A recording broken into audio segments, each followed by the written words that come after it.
Hello and welcome. I'm Geeta Mohan and you're watching India Today Global. We begin the show with some breaking news that's coming in.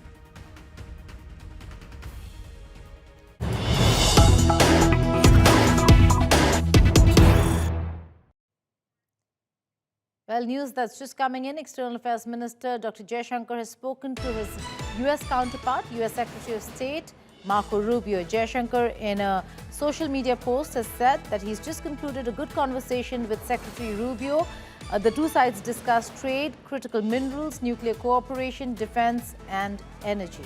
Agreed to remain in touch on these and other issues is what he's written. This is the news that's just coming in. The U.S. ambassador designate to India, Sergio Gore, had earlier said that there is going to be a trade deal sooner than later, and there's going to be a conversation between DC and New Delhi. I suppose that conversation, not with trade reps, but between the foreign ministers, took place just now. We'll have to wait and see how the trade talks really move ahead. Talks now are coming days after Trump aide's big claim on trade, where he said that the deal did not go through because the two sides wanted, or Washington DC wanted Modi to call Trump, and that call did not take place. But right now, that's the news that's just coming in. There is a thaw that we can see with Sergio Gore's positive statements and remarks at his arrival speech, and then later now the conversation between Jaishankar and his counterpart Marco Rubio. My colleague Pranay Upadhyay joins me for more on this. Pranay, important conversation happening a day after Sergio Gore says that the two sides are going to remain connected and engaged on trade. But over here, they've gone beyond trade. They've also spoken about defense, energy, critical minerals, nuclear cooperation. Indeed, Geeta, and not only the recent statement by the U.S. Ambassador designate Sergio Gore, but also a consecutive second high-level engagement between Government of India and Government of the United States, because India's IT Minister Ashwini Vaishnaw visited Washington D.C. to attend the meeting on critical minerals, chaired by the U.S. Treasury Secretary Scott Bessent. And now, External Affairs Minister Dr. Jaishankar had a telephonic conversation with Secretary of State Marco Rubio. And these are the two top diplomats of India and the United States, talking about various issues. U.S. has already extended, an invitation for India to join the Pax Silica. India is also scheduled to host a meeting on artificial intelligence, and that is also a partnership which both countries are likely to work upon. And besides that, the defense, we know that recently the 10-year defense agreement has also been extended and signed. Besides that, in the sector of the nuclear energy, in terms of the energy engagement, there are a lot of things which India and the United States are quietly working to repair the relationship, which got derailed by the recent tariffs and Trump under Trump administration. But there is a sincere commitment on either side to have a longer and a sustainable and a stronger partnership. Right. Pranay, thank you so much for joining us. Keep tracking developments on that front. Now, U.S. President Donald Trump has announced a fresh tariff threat targeting countries that trade with Iran, sending shockwaves across global markets. India is among those watching closely, but how much of India's trade is actually at risk, and should exporters be worried? Here's a report by Jyoti Shukla. U.S. President Donald Trump has once again rattled global trade with a sweeping announcement. A 25% tariff on any country doing business with Iran. Framed as a pressure tactic against Tehran, the move has sparked concern across capitals, including New Delhi. The announcement has also drawn a sharp response from China, Iran's biggest trading partner. Beijing has warned that tariff wars help no one and says it will defend its economic interests. China's position on tariffs is very clear. There are no winners in a tariff war. China will firmly safeguard its legitimate rights and interests. But how serious is the impact on India? At first glance, the numbers look worrying. India exported goods worth $1.24 billion to Iran in financial year 2025, and Trump's blanket tariff threat puts that trade under scrutiny. The most exposed sector by value is rice, which alone accounted for over $757 million or more than 61% of India's exports to Iran. However, here's where the picture becomes more nuanced. India's trade with Iran is already tightly constrained by US Treasury rules enforced by the Office of Foreign Assets Control or OFAC. Imports from Iran, mainly organic chemicals and dry fruits like dates and pistachios, have already declined sharply, leaving India with a healthy trade surplus. Trump's Iran-related duties could push overall tariffs even higher, potentially up to 75%, at a moment when New Delhi and Washington are still negotiating tariff relief. For now, India may avoid immediate damage, but Trump's latest move once again highlights how unilateral trade threats announced via social media continue to destabilize global commerce, even when the economic fallout is far from clear. With Jyoti Shukla, Bureau Report, India Today Global. Now, Iran says weeks-long protests driven by economic hardship are being fueled by the US and Israel, claiming foreign interference and Mossad involvement. Israel has voiced support for protesters, while China has opposed outside meddling. Mahashweta Lala with this detailed report. Iran has been facing demonstrations for third week now, resulting from severe economic crisis. A day after Iranian Foreign Minister Abbas Araghchi said that Tehran is ready for war but is open to negotiations, Iran claims to have obtained extensive documents and evidence linking the unrest to the US and Israel, stating that Mossad agents attempted to direct such terrorist acts. We have a large amount of documents and evidence indicating the involvement of both the United States and Israel in this terrorist act. Israeli media reports are rife with claims that Israel has designed and conducted operations in Iran. Mr. Pompeo, who was Trump's CIA director, said on his X that Happy New Year to every Iranian in the streets and to every Mossad agent walking beside them. This clearly shows that Mossad agents attempted to direct such terrorist acts. In a latest post on Truth Social, US President Donald Trump has called Iranian protesters patriots and asked them to keep protesting and to take over the institutions. He further added that he has cancelled all meetings with Iranian officials till the time killings were stopped. Earlier, Trump mentioned that Iranian leaders were willing to negotiate.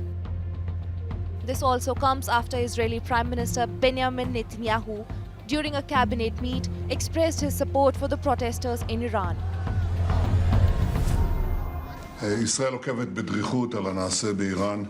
Israel is closely monitoring developments in Iran. The demonstrations for freedom have spread across the country. The people of Israel and the entire world are in awe of the immense courage of Iranian citizens. Israel supports their struggle for freedom and strongly condemns the mass killings of innocent civilians. We all hope that the Persian nation will soon be freed from the yoke of tyranny, and when that day comes, Israel and Iran will once again be loyal partners in building a future of prosperity and peace for both peoples. But Iranians at home and abroad have condemned what they called riots supported by foreign forces and opposed the interference of the United States and Israel. Tens of thousands of pro-government Iranians gathered in the center of Tehran, waving national flags and chanting slogans against the United States and Israel.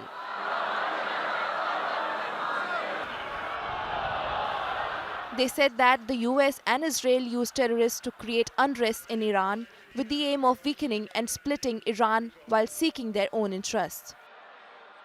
Iranian President Masoud Pezeshkian too participated in pro-government rally. Pezeshkian was seen marching alongside protesters through the capital street. All the US so-called negotiations are fraud.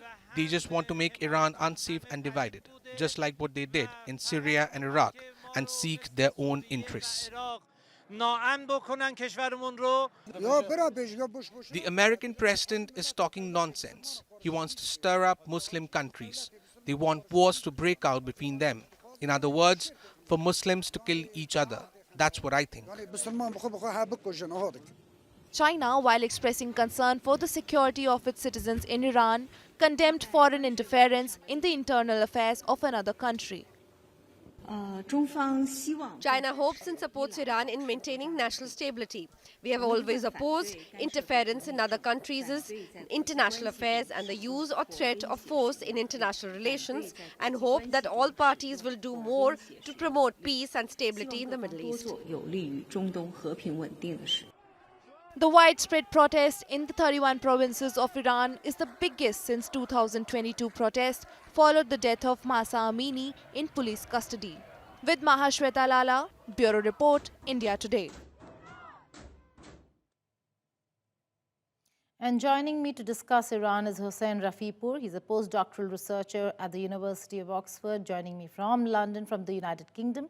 Hossein, thank you so much for joining me. Let's begin with the situation on the ground. Now, we have seen protests in Iran in the past as well, but that really did not lead to any change on the ground. What's different about this one? Thank you so much, firstly, for having me in your media. I appreciate this opportunity to let us discuss what's happening in the ground and hearing the true voices of the people in Iran.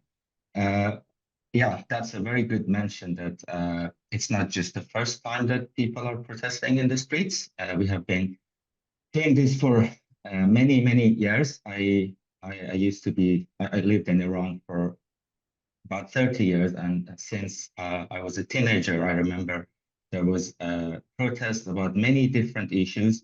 I see the government now framing it as it's only being a protest about the economic situation, but it's way more deep. The economic situation is horrible in Iran, but also we had uprising about women's rights, about basic human rights, about minorities. All the aspects in different dimensions have been a matter of protest for us. This one is bigger because almost everybody is convinced that there is no way forward. We have tried reform for many years. I've been a pro-reformist for a long time, but throughout the years, I've been convinced there is no way forward with this regime.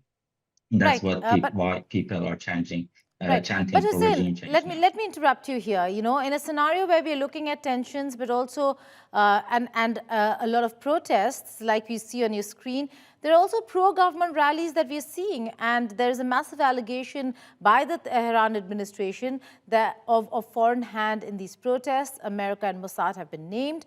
What do you have to say about that? I can talk about my personal experience. I've been in the streets of Tehran just chanting for reform to make sure that our votes were counted. But even then, I had no connections with anyone outside of Iran. But that was the main accusation, that you have been working for foreign agencies, CIA, Mossad, or any others. That's been a very, very common scenario that the regime always uses to justify their brutal actions against the protests. This is not new for us. And I hope the international community can see that this is a very old way for them to justify brutal actions and killings. Right, Hossein. Hossein, we are completely running out of time. We will try to get back to you on the details of what's happening on the ground. But as of now, we'll keep our focus on Iran, but shifting to another story as well, because this is an exclusive. The capture of Nicolas Maduro didn't happen overnight. The CIA sent a team into Venezuela that began tracking Maduro's movements using a source close to the Venezuelan president, with plans made for his capture months in advance. This was a complex intelligence operation that required operatives on the ground, not boots, but spies, assets, and sources working in the shadows. In an exclusive conversation with me, Eric O'Neill said that this operation took months to orchestrate. He's a legendary former FBI agent who unraveled Robert Hanssen. You might want to read about him, but here's what he had to say. That's entirely correct. And the win that happened in Venezuela, a operation that was one of the most sophisticated and well-run military and law enforcement operations that I think I've ever seen was because of very good espionage. It began with a first phase, which deployed US CIA intelligence operatives into Venezuela, which is a hostile country. We don't have a diplomacy there. And so these intelligence officers had to go in without any diplomatic cover. If they had been caught, they would have been arrested and jailed, and learn what we call a pattern of life on Nicolas Maduro, the president of Venezuela, who the U.S., by example, has never recognized as the legitimate president. And that pattern of life meant they knew exactly where Maduro would be at any given time, what he liked to do, where all of his different homes and safe houses were, and most importantly, after months of learning about him, where he would be precisely the night that the military escorted FBI agents into the Venezuelan interior to serve a warrant on Maduro and arrest him. So none of this could have happened unless the CIA had learned exactly where Maduro would be and when, so the operation could go off flawlessly without a hitch. Now, it's not completely unique. What is unique about this case is the sophistication and the overwhelming success. If you look back in history, the most comparable act like this was in 1989 when the U.S. went into Panama and removed Noriega, who was then the military leader of Panama. This was far less bloody in comparison, and the U.S. didn't maintain a presence in Venezuela like they did in Panama. But it is very unique in that we have not seen this very often in history, and it does set the stage and create quite a lot of concern, and that might be design for other dictators of countries who are adverse to U.S. interests, that this could happen to them. This operation could never have happened without real-time, on-the-ground intelligence. So the intelligence that was gathered was not just where Maduro would be, but the CIA had a source that was close to Maduro that was feeding them information. They were using surveillance drones.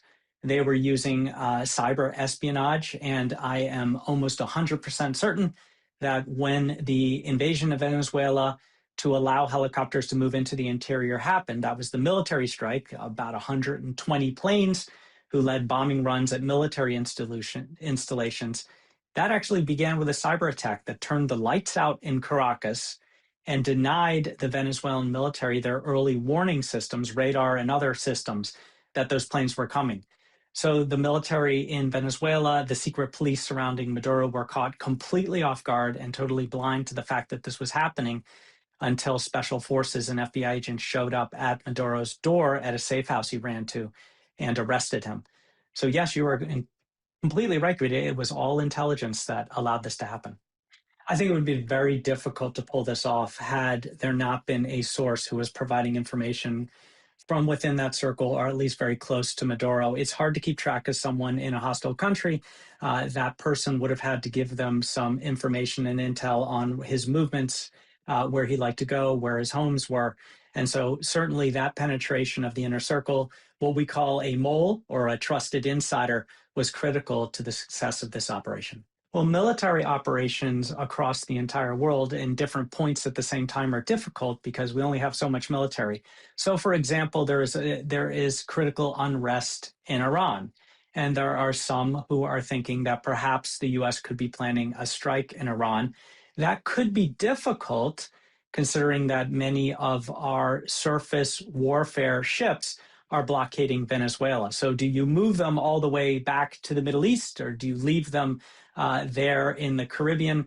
Those would be decisions that would have to be made. Of course, we do have long-range sortie bombers. It just depends on the military action that could be planned. Now, that's not saying that there's any plan in Iran. Sometimes an action like what happened in Venezuela creates a deterrence effect on other countries who might not want to tangle with the U.S. military, and can help benefit negotiations and pushing toward peace in other ways. And I think that is the central precept of what the Trump administration is calling their new peace through strength policy. If it works, it means that you don't have to use that force because of fear that that force could be deployed.